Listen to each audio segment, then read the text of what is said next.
Bonjour à toutes et à tous. Je suis vraiment très heureux d'être avec vous pour souhaiter un très bel anniversaire au MCE. Oui, ça fait 70 ans que le MCE existe aujourd'hui pour le plus grand bonheur des enfants qui sont scolarisés dans les classes de la pédagogie freinée en Italie.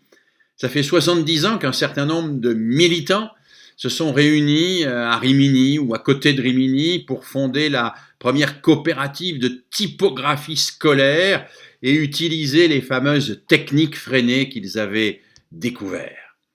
Oui, ça fait 70 ans que des militants se battent en Italie, mais aussi en France et ailleurs, dans le monde entier, pour une pédagogie qui associe intimement l'émancipation et la coopération. Émancipation et coopération, voilà les deux maîtres mots de la pédagogie freinée. L'émancipation, c'est la possibilité donnée à chacun de ne pas être enfermé dans un destin, dans une histoire, dans ses dons.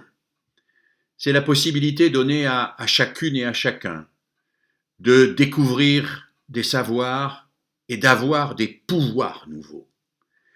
C'est la possibilité donnée à chacun et à chacune de construire son propre destin librement. Oui, l'émancipation, c'est fondamental. Oui, l'émancipation, c'est le fait d'échapper à toutes les formes d'emprise sur les esprits, toutes les formes d'emprise idéologique, sociale, commerciale, pour oser penser par soi-même. Penser par soi-même. C'est la définition que le philosophe Kant donnait des Lumières. Penser par soi-même, et c'est, je crois, la plus belle définition qu'on peut donner de l'émancipation dans la pédagogie freinée. Mais penser par soi-même ne suffit pas. Il faut que chacun des individus puisse partager ce qu'il pense dans un collectif et construire le bien commun. C'est pourquoi l'émancipation dans la pédagogie freinée est très profondément liée à la coopération. La coopération, ce n'est pas simplement l'entraide, c'est la construction d'un espace de travail, c'est l'institution d'un collectif où la réussite de chacun est au service de tous et où la réussite de tous est au service de chacun. Chacun va progresser grâce à tous et tous progresseront grâce à chacun. Cette coopération-là, elle est constitutive de cet apprentissage fondamental de la citoyenneté qui permet de passer de son intérêt individuel à l'intérêt collectif et de l'intérêt collectif au bien commun. Et ce qu'il y a de formidable dans la pédagogie freinée, c'est que précisément elle lie en permanence l'émancipation et la coopération. On ne s'émancipe pas seul, on s'émancipe avec les autres et grâce aux autres. Et les autres, parce qu'ils sont là, nous aident à nous émanciper. Il y a un va-et-vient permanent. Il y a une interaction permanente entre l'émancipation et la coopération. Alors oui, nous avons besoin de cela aujourd'hui. Oui, nous avons plus que jamais besoin de cela aujourd'hui. Freinet était vraiment visionnaire. Il était visionnaire et nous avons plus que jamais besoin de nous replonger dans son travail, dans son inspiration et de poursuivre son œuvre. Parce que dans notre monde, l'émancipation est plus que jamais d'actualité. Au moment où les populismes, les slogans, les manichéismes de toutes sortes ravagent nos pays, au moment où les emprises, qu'elles soient commerciales ou religieuses, menacent la liberté de penser, au moment où l'organisation de nos sociétés pourrait amener chacun à se replier sur lui-même, par peur de prendre le risque de penser, eh bien, il est plus que jamais urgent d'aider nos enfants à penser par eux-mêmes, d'aider nos enfants à s'émanciper. Et au moment où l'individualisme fait des ravages, au moment où les clans s'approprient des territoires et où la concurrence envahit la totalité de la planète avec ses effets particulièrement mortifères, il est plus que jamais essentiel de dire que la coopération, c'est précisément ce dont nous avons besoin pour le salut de l'espèce humaine, pour le salut de la planète même. Oui, coopération, émancipation sont particulièrement à l'ordre du jour. Mais c'est à l'ordre du jour et en même temps, il y a quand même un certain nombre de malentendus autour de ces mots.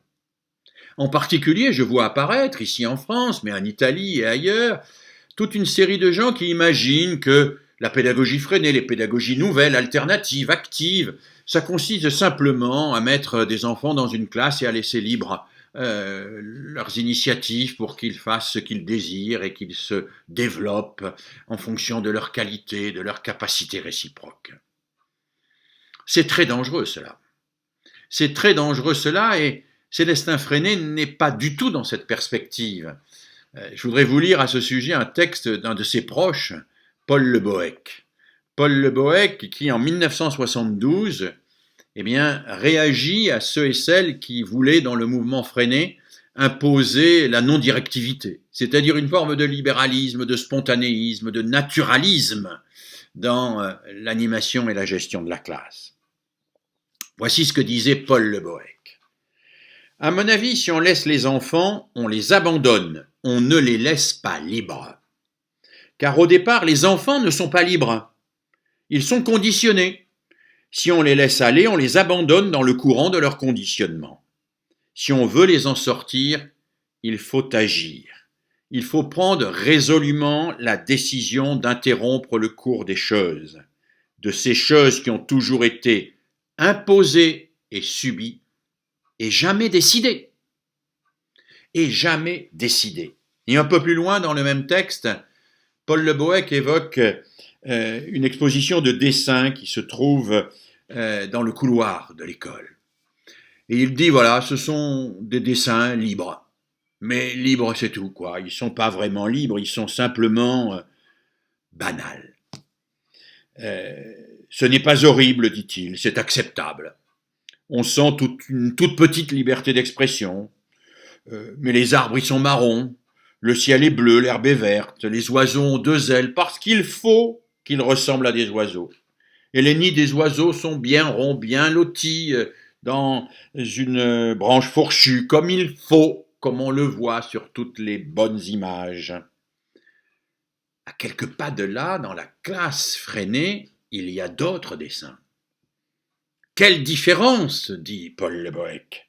Ce qui frappe instantanément, c'est la variété des couleurs, des nuances, des formes, des sujets, des techniques, des genres. On sent que les enfants ont accédé à leur vraie liberté. Tout est bien comme il leur faut, et non pas comme il faut. Et qu'est-ce qui s'est passé, dit Paul Le Bohec. Il s'est passé que l'enseignant a osé interdire. Si on n'avait pas interdit, dit-il, la gomme, la règle, la copie, le décalcage, les cow-boys, les horribles Walt Disney, on n'aurait pas pu faire lever cette marée de création. Et elles sont si diversifiées, ces créations, que l'on sent bien que chaque enfant a pu trouver ainsi librement son propre chemin. Qu'est-ce que nous dit Paul Le Bohec? Il nous dit qu'au fond, la vraie liberté, elle ne se trouve pas dans une espèce de fausse spontanéité. Elle se trouve dans le fait que l'adulte assume la part du maître. L'adulte assume même la part de la contrainte, mais à condition que cette contrainte soit féconde. Il ne s'agit pas d'une contrainte qui permet d'avoir la paix, qui permet de faire tenir les enfants tranquilles. Il s'agit d'une contrainte qui permet à l'enfant de s'exprimer librement.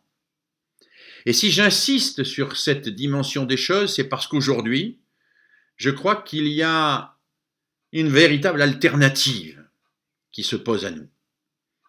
On peut en effet choisir le camp de la liberté naturaliste, spontanéiste, au fond néolibérale. C'est-à-dire une liberté où on laisse les gens faire ce qu'ils veulent et développer leurs talents innés. Cette liberté-là, c'est celle du monde de la concurrence. C'est celle du monde de la dispute acharnée pour les places. c'est celle d'un monde de l'exclusion. L'exclusion des moins compétents, l'exclusion des plus handicapés, des plus en difficulté, l'exclusion de ceux et celles qui n'auront pas trouvé leur panoplie de bon élève au pied de leur berceau. N'en doutons pas, cette liberté-là, elle a partie liée avec l'organisation internationale de la concurrence entre les États, les régions, les institutions, les individus. Ce n'est pas cette liberté-là dont nous parle Célestin Freinet. Ce n'est pas de cette liberté-là que nous parle Paul Le Boëc. Ces hommes et ces femmes engagés dans le mouvement Freinet nous parlent d'une autre liberté. D'une liberté qui se découvre. D'une liberté que l'on offre à chacun et à chacune de découvrir. D'une liberté qui est inscrite sur un fond de solidarité. J'ai eu la chance dans ma vie de côtoyer longuement Albert Jacquard, que vous connaissez aussi sans doute parce qu'il a beaucoup voyagé, en particulier en Italie. Et Albert Jacquard me disait, tu sais, la solidarité, c'est pas d'abord une valeur, c'est d'abord un fait. Ce que le XXe siècle nous a montré, c'est que nous sommes solidaires. Rien de ce que nous faisons n'est innocent sur les autres et sur le reste du monde. Ouais, il avait raison. Freinet avait compris cela. Il avait compris qu'il n'y a de liberté que si l'on exprime cette liberté dans une solidarité complète.